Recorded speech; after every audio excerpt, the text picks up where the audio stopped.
அனைவருக்கும் வணக்கம். சற்று முன் வெளியான முக்கிய அறிவிப்பின்படி கொட்டி தீர்க்க போகும் கனமழை, மக்களை கவனமாக இருங்கள். வளிமண்டல காற்றழுத்த தாழ்வு பாதை காரணமாக தமிழகத்தில் இன்று முதல் அடுத்த 7 நாட்களுக்கு பலத்த காற்றுடன் கூடிய கனமழை பெய்யக்கூடும் என சென்னை வானிலை மையம் தற்போது புதிய எச்சரிக்கை அறிவிப்பை வெளியிட்டுள்ளது. இதில் குறிப்பாக எந்தெந்த தேதிகளில் எந்தெந்த மாவட்டங்களில் கனமழை பெய்யக்கூடும் என்பதை பற்றி நம்ம வீடியோல பார்க்க போறோம். வீடியோவை கடைசி வரைக்கும் ஸ்கிப் பண்ணாம பாருங்க. வீடியோக்குள்ள போறதுக்கு முன்னாடி இந்த வீடியோ லைக் பண்ண சொல்லிக்கோங்க. உங்களுக்கு கனமழை சம்பந்தமான வீடியோக்களை உடனுக்குடன் துல்லியமாக தெரிஞ்சுக்கணும்னா இந்த சேனலை சப்ஸ்கிரைப் பண்ணிக்கோங்க. வாங்க வீடியோக்குள்ள போகலாம். தெற்கு உள் கர்நாடகா முதல் மன்னார் வளைகுடா வரை தமிழகம் வழியாக ஒரு வளிமண்டல காற்றழுத்த தாழ்வு பாதை நிலவுகிறது.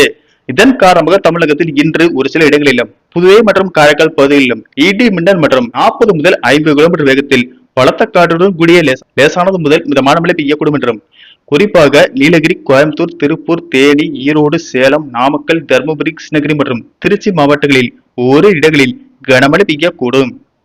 மே 1ஆம் தேதி தமிழகத்தில் ஒரு சில இடங்களிலும் புதுவை மற்றும் காரைக்கால் பகுதிகளிலும் இடி மின்னல் மற்றும் பலத்த காற்றுடன் கூடிய கனமழை பெய்யக்கூடும் என்றும், குறிப்பாக நீலகிரி, கோயம்புத்தூர், திருப்பூர், தேனி, திண்டுக்கல் மற்றும் ஈரோடு மாவட்டங்களில் கனமழை பெய்யக்கூடும். மே 2ஆம் தேதி தமிழகம், புதுவை மற்றும் காரைக்கால் பகுதிகளில் 40 முதல் 50 கிலோமீட்டர் வேகத்தில் பலத்த காற்றுடன் கூடிய கனமழை பெய்யக்கூடும் என்றும், குறிப்பாக கனமழை பெய்யக்கூடிய மாவட்டங்களான நீலகிரி, கோயம்புத்தூர், திருப்பூர், தேனி, திண்டுக்கல், மதுரை, சிவகங்கை மற்றும் விருதுநகர் மாவட்டங்களில் கனமழை பெய்யக்கூடும். மேலும் தமிழகம், புதுவை மற்றும் காரைக்கால் பகுதிகளில் இன்று முதல் மே 4ஆம் தேதி வரை அதிகபட்ச வெப்பநிலை 2 முதல் 3 டிகிரி செல்சியஸ் இயல்பை விட அதிகமாக இருக்கக்கூடும். அதிக வெப்பநிலையும் அதிக ஈரப்பதமும் இருக்கும் நிலையில் அசௌகரியம் ஏற்படலாம். சென்னை மற்றும் புறநகர் பகுதிகளை பொறுத்தவரை வானம் ஓரளவு மேகமூட்டத்துடன் காணப்படும் என்றும், அதிகபட்ச வெப்பநிலை 40 முதல் 41 டிகிரி செல்சியஸ் ஒட்டியும், குறைந்தபட்ச வெப்பநிலை 29 முதல் 30 டிகிரி செல்சியஸை ஒட்டி இருக்கக்கூடும்.